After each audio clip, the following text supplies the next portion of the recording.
안녕하세요. 7월 31일 7월 마지막 날 새벽 예배를 하나님께 올려드립니다. 기도하십니다. 예수님 감사합니다. 소망 없는 인생 속에 은혜를 베풀어 주셔서 천국의 빛과 생명을 사모하게 하시고 그 능력으로 살아가게 하시니 감사합니다. 세상이 흉흉하고 어려운 시대를 살아가지만 주님께서 돌보시는 하나님의 자녀들이 머리털 하나 상하지 아니하고 보호받게 하시며 말씀을 통하여 일어나게 하시고 소망 있게 하시며 희망을 품을 수 있도록 하나님 은혜를 베풀어 주시옵소서. 이 시간 함께 하시길 소망하며 예수님의 이름으로 기도했습니다. 아멘. 우리의 찬송가 410장, 새 찬송가 310장 하나님의 은혜로 이 쓸데없는 자 찬양하십니다.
오늘 우리에게 주시는 말씀은 누가복음입니다. 누가복음 3장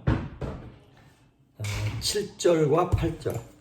누가복음 3장 7절과 8절 우리 두 절만 제가 봉독해 올리겠습니다. 요한이 세례받으러 나아오는 무리에게 이르되 독사의 자식들아 누가 너희에게 일러 장차 올 진노를 피하라 하더냐. 그러므로 회개에 합당한 열매를 맺고 속으로 아브라함이 우리 조상이라 말하지 말라. 내가 너희에게 이르노니 하나님이 능히 이 돌들로도 아브라함의 자손이 되게 하시리라. 네.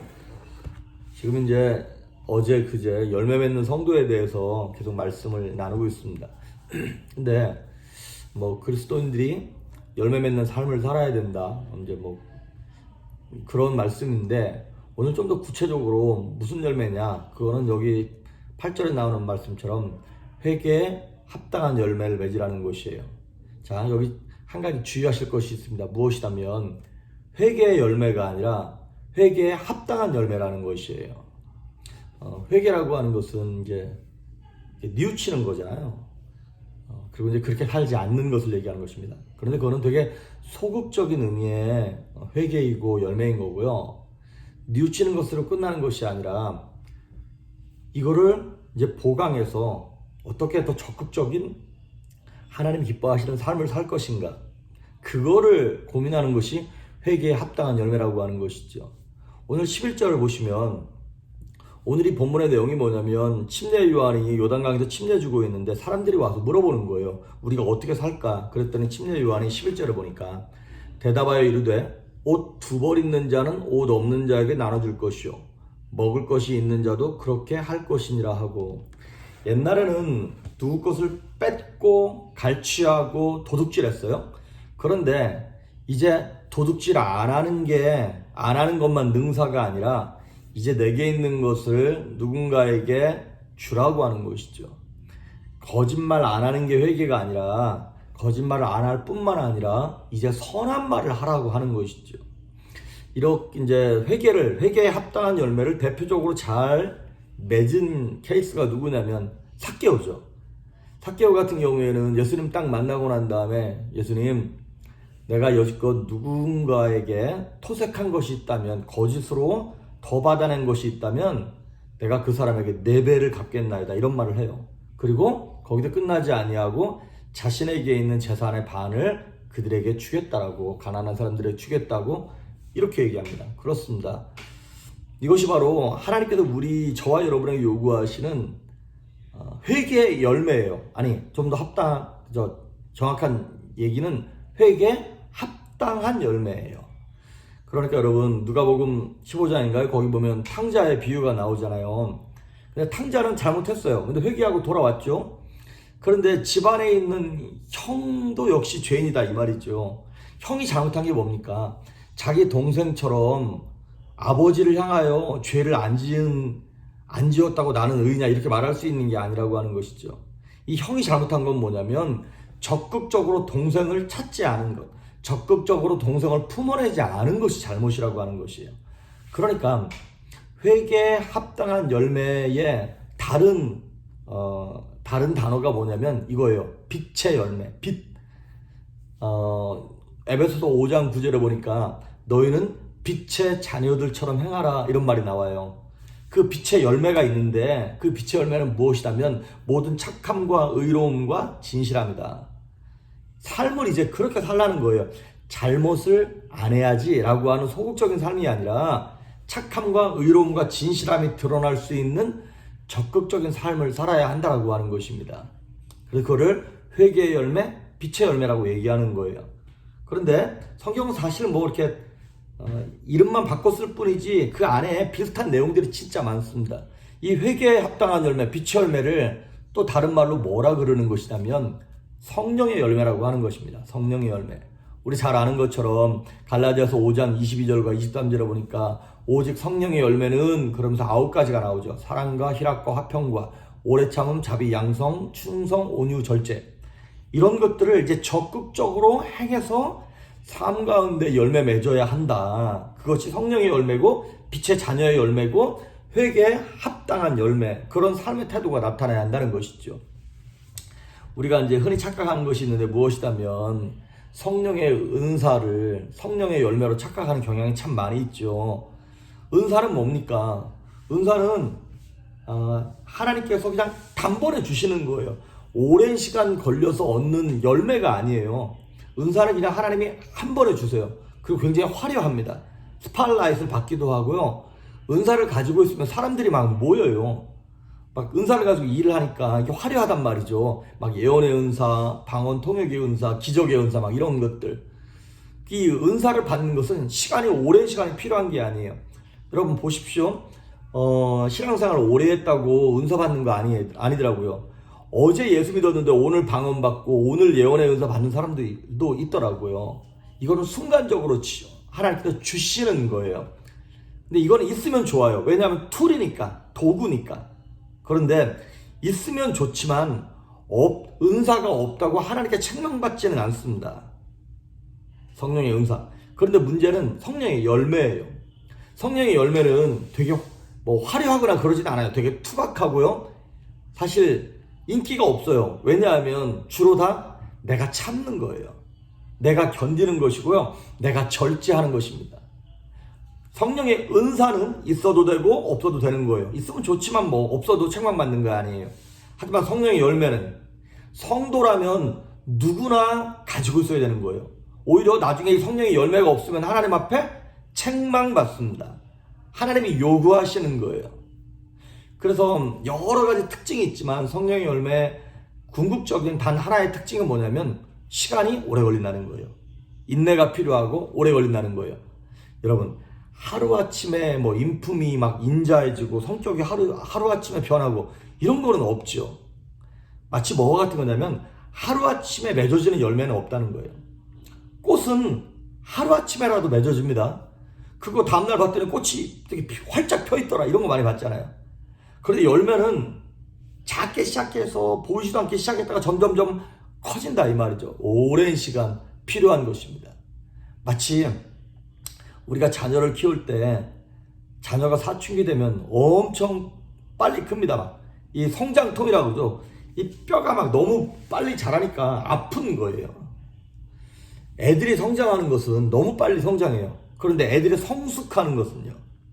성숙하는 거는 시간이 흘러간다고 되는 것도 아니에요. 사실은 보면 시간도 많이 필요하고 뭐가 필요한 거냐면 아픔이 필요합니다. 그 일에 대해서 그 사건에 대해서 눈물 흘리고 아파하고 통곡하고 하는 그런 시간적인 아픔들이 필요한 거예요. 그래서 자녀가 성장할 것인가 성숙할 것인가. 하나님이 우리에게 원하시는 것은 성장도 원하시지만 성숙함을 원하시는 것이죠. 마치 군인이 딱 군대에 들어가면 처음부터 각이 살고 막 폼이 잡고 막 이런 건 없잖아요. 처음에 들어가면 완전 당나라 군대잖아요. 오합지졸이고. 그런데 오랜 시간 훈련되어짐으로 말미암아 인내하고 고난 가운데 훈련되어짐으로 훌륭한 군인으로 성장하고 성숙해지듯 우리 하나님이 저와 여러분에게 요구하시는 것이 바로 이 성령의 열매입니다. 빛의 열매. 뭐가 필요하다고요? 시간이 필요한 것입니다. 이게 훈련도 필요하고 하지만 시간이 참 필요해요. 그런데 훈련도 필요하고 시간도 필요한데 궁극적으로는 그 오랜 시간 훈련을 받기 위해서 꼭 전제되어야 할 전제 조건이 있죠. 선행되어야 할 전제 조건. 그것이 뭐냐면 가지가 나무에 붙어 있어야 한다는 것입니다. 붙어 있지 않은 상태에서 오랜 시간 있으면 썩을 뿐입니다. 썩어서 냄새납니다. 그런데 시간이 좀 걸리긴 하지만 붙어 있기만 하면 결국에는 하나님께서 생명을 공급하심으로 말미암아 성령의 열매도 맺게 하시고 빛의 열매를 맺게 하시는 것이죠. 그래서 우리에게 그 성령의 열매를 맺게 하기 위하여 가지에 붙어 있으므로 뭐가 공급되는 것이냐면 생명이 막 흘러들어옵니다. 그러니까 그게 생명선이에요. 라이프라인. 그러면 저와 여러분의 생명선은 무엇입니까? 계속 반복해서 말씀드리죠. 이번 주 내내 말씀입니다. 그리고 말씀이 선포되어지는 예배입니다. 여러분 한 7, 8년 전, 10년 전인가요? 칠레에서 이 탄광이 무너져가지고 거기에 한 70명 넘게 30명 넘게 거기 갇혀 있었죠. 얼마 동안 갇혀 있었냐? 17일 동안 갇혀 있었다 그러더라고요. 그런데 위에서 그걸 찾아내가지고 드릴로 뚫어서 700m를 파내려간 거예요. 그랬더니 위로부터 아래까지 요만하게 700m 음식이 전해질 수 있도록 그 조그만 사람이 나올 수도 없는 고만한 딱 턱만 있어도 공기가 순환되어지고 음식을 넣을 수 있어서 그 사람들이 며칠입니까? 69일 만에 구조됐다 그러잖아요. 그러니까 시간이 오래 걸리냐 짧게 걸리냐 참 힘든 문제이긴 하지만 아무리 오래 걸려도 견딜 수 있는 것은 뭐냐면 생명선이 연결되어 있어야 합니다. 다른 말로 말하면 여러분의 예배가 은혜가 되느냐는 거예요. 예배를 들으실 때 말씀이 귀에 들립니까? 아니면 목사가 뭐라 그러는데 계속 잔소리만 갖고 뭐 마음에 와닿는 것도 없고 그럽니까? 믿음은 들음에서 난다 그랬잖아요. 말씀이 들려야 생명선을 붙잡은 것이기 때문에 살아날 수 있는 것입니다. 그래서 여러분 말씀이 들리는 교회를 가셔야 되고요. 말씀이 들리는 여러분의 목사를 선택하셔야 됩니다. 저도 여러분이 제 설교가 들리기를 바라고 저를 좋아해 주길 바라요. 그래서 제 설교가 들리길 바랍니다. 그런데 안 들리고 그냥 억지로 지금 와이프 때문에 그냥 조이풀교회를 나오고 있고 누구 때문에 조이풀교회를 나오고 있고 이 목사 설교를 듣고 있다면 문제가 있는 것이죠. 나는 저기 어느 교회 목사님 설교가 잘 들린다. 나는 어느 교회 목사님 설교가 내게 감동이 된다. 그러면 여러분 심각하게 생각해 보셔야 합니다. 그 말씀이 들려야 생명선을 붙잡는 것이거든요. 이번에 코로나 바이러스로 인해서 사람들이 각자 자기 집에서 이제 온라인으로 예배를 드리잖아요. 그러니까 이게 긍정적인 효과 중에 하나예요. 뭐냐면 예배를 드리는데 내가 좋아하는 교회, 내게 들려지는 말씀을 선포하는 목사의 설교를 내가 골라 들을 수가 있는 거예요. 그러니까 그 말씀을 여러분이 잡으셔야 합니다. 만약에 어떤 교회에서 신앙생활을 하는데 안 들리는데 지금 몇 년째 나는 이 교회에다 뼈를 묻어야 돼. 그리고 버티고 계신 분들 계십니까? 영혼 죽는 겁니다. 하나님께 붙어 있어야 성령의 열매도 맺을 수 있고 빛의 열매, 회개에 합당한 열매를 맺을 수 있는 것입니다. 마태복음 7장 19절에 보니까 아름다운 열매를 맺지 아니하는 나무마다 찍어서 불에 던지겠답니다.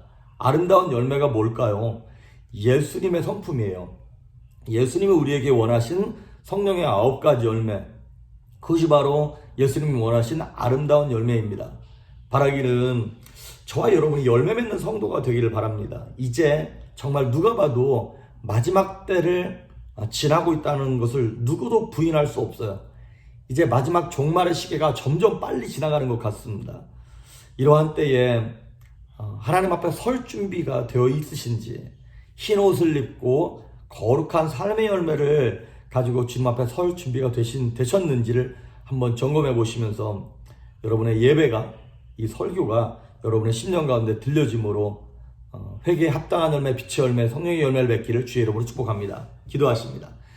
예수님 감사합니다. 회개에 합당한 긍정적인 삶의 열매를 맺지 못하고 죄를 안 짓는 것에만 급급하며 살진 않는지요. 하나님, 우리의 연약하고 미련한 모습을 불쌍히 여기셔서 예수님께 잘 붙어 있어서 말씀이 들려짐으로 생명이 공급되어서 성령의 열매를 삶 속에 풍성히 맺을 수 있는 성도들이 될 수 있도록 은혜를 베풀어 주시옵소서. 오늘 하루도 성령 충만하여 승리할 수 있게 간절히 소망하며 예수님의 이름으로 기도했습니다. 아멘.